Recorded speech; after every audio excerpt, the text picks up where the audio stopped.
ताज्या बातम्यांसाठी महान करेला सबस्क्राइब करा आणि बेल आयकॉनला क्लिक करा। बुलेट राजा पोलिसांच्या रडारवर सायलेन्सरच्या आवाजात बदल करणाऱ्यांवर मिरजेत कारवाई। 60,500 रुपयांचा दंड वसूल।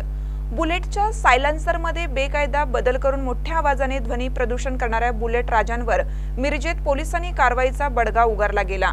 महात्मा गांधी चौक या ठिकाणी उपविभागीय पोलीस अधिकारी मिरज विभाग यांच्या आदेशान्वये महात्मा गांधी पोलीस स्टेशन, मिरज शहर पोलीस स्टेशन तसेच वाहतूक नियंत्रण शाखा मिरज यांच्याकडून नाकाबंदी लावण्यात आलेली आहे।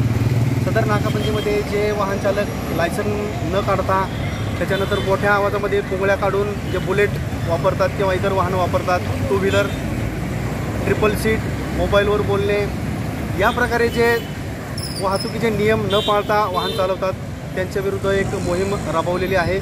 आणि आज आम्ही असे जे बुलेट चालक आहेत जे पुंगळ्या काढून मोठ्या आवाजामध्ये गाड्या चालवतात त्यांच्याविरुद्ध कारवाई करत आहोत। काही गाड्या आम्ही पकडलेल्या आहेत।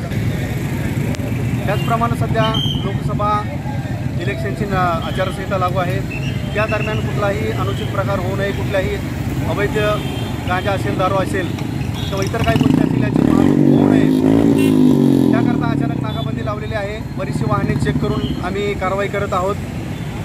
आणि यापुढे देखील जे वाहन चालक आहेत जे चुकीच्या पद्धतीनं वाहन चालवतात, पुंगळ्याकडून वाहन चालवतात, त्यांनी आपली वाहने अतिशय जे नियम ठरवून दिलेले आहेत त्या पद्धतीने चालवावेत अशी आम्ही सर्वांना आवाहन करतो।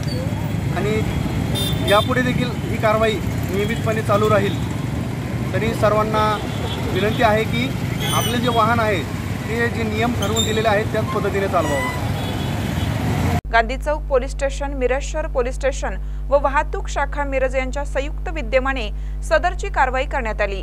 या कारवाईत 60,500 रुपयांचा दंड वसूल करण्यात आल्याची माहिती सहाय्यक पोलीस निरीक्षक भगवान पालवे यांनी दिली। पाहूया पुढे ते काय सांगतात। महानकर न्यूजसाठी आदी माने, मिरज।